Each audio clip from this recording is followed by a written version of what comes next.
Assalamualaikum warahmatullahi wabarakatuh. Hi there, how have you been? Semoga selalu ada hal bahagia yang bisa kalian ceritakan hari ini.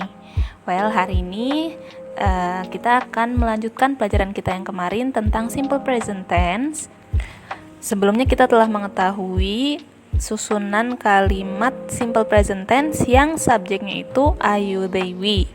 Karena rumus dari simple present tense yang subjek I, you, they, we itu berbeda dengan rumus yang digunakan oleh subjek he, she, it, maka hari ini kita akan membahas atau mempelajari tentang simple present tense yang subjeknya itu he, she, it.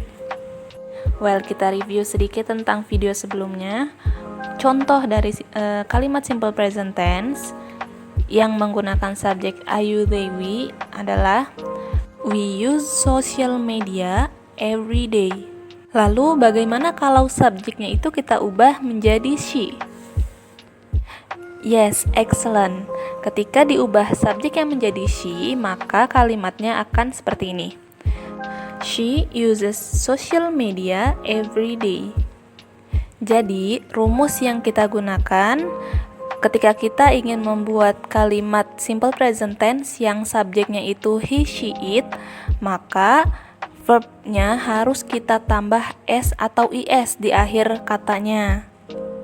Jadi rumusnya adalah subject plus verb plus s atau is plus object.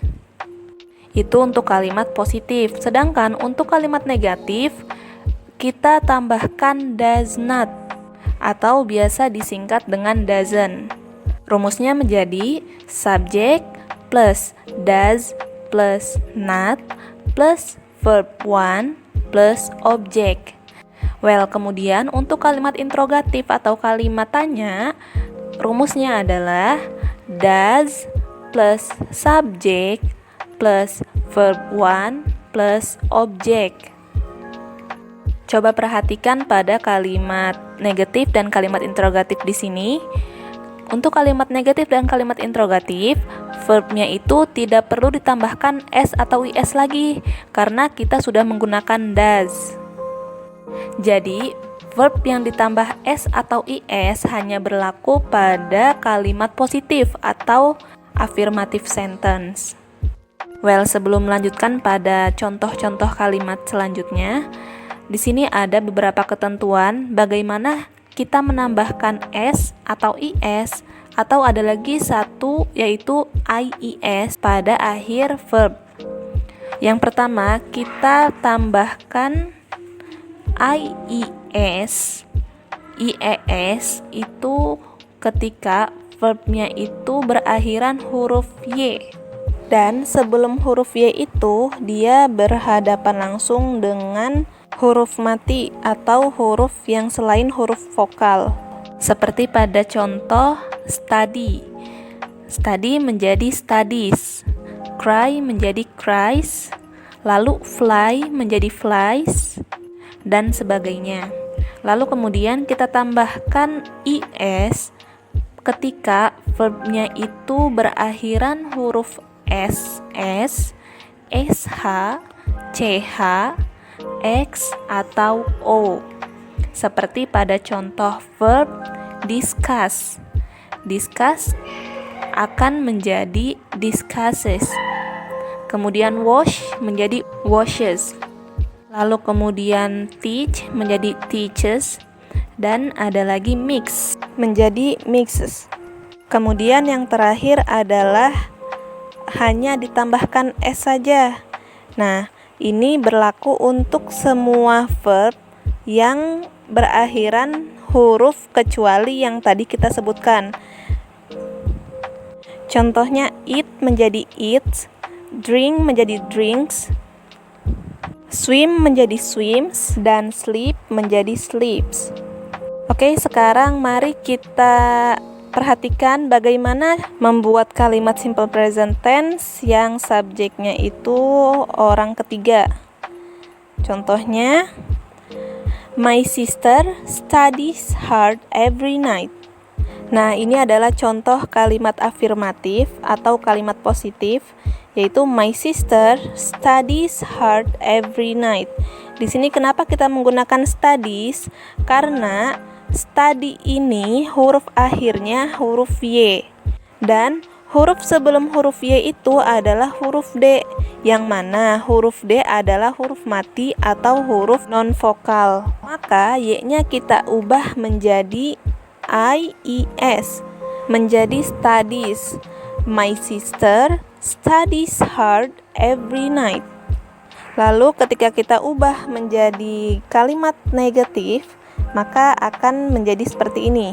My sister does not study hard every night.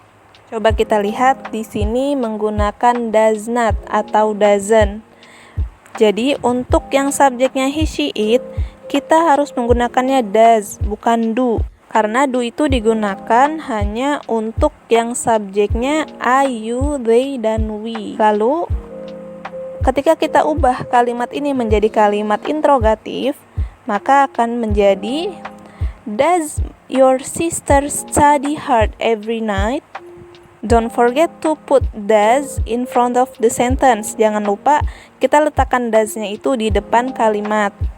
Lalu perhatikan di antara kalimat positif, negatif, dan interrogatif, yang verbnya ditambahkan s hanyalah pada kalimat afirmatif.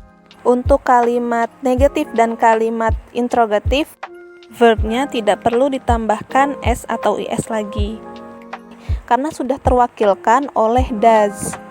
Well, sekarang mari kita ubah kalimat berikut menjadi kalimat bahasa Inggris yang menggunakan tenses simple present. Dia laki-laki berdiri di depan pohon. Yaps, betul sekali. He stands in front of the tree. Lalu coba kalian ubah ke dalam kalimat negatif. Yeah, you are very right. He doesn't stand in front of the tree. Kemudian ayo sekarang kita ubah ke dalam interrogative sentence. Yes, very nice. Does he stand in front of the tree?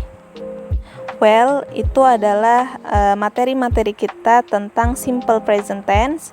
Jadi perlu diingat untuk kalimat simple present tense yang subjeknya I, you, they, dan we, kita menggunakan kata bantu do pada kalimat negatif dan kalimat interrogatif. Namun ketika subjeknya itu he, she, dan it, kita menggunakan kata bantunya does pada kalimat negatif dan interrogatif. Dan juga pada kalimat interrogatif dan kalimat negatif pada subjek he, she, it, tidak perlu ditambahkan s atau is di akhir verbnya karena kita sudah menggunakan does. Jadi yang hanya ditambahkan s atau is verbnya itu ketika dalam kalimat positif atau affirmative sentence. Okay, thank you for watching this video. Have a wonderful day and see you on the next video. Wassalamualaikum warahmatullahi wabarakatuh.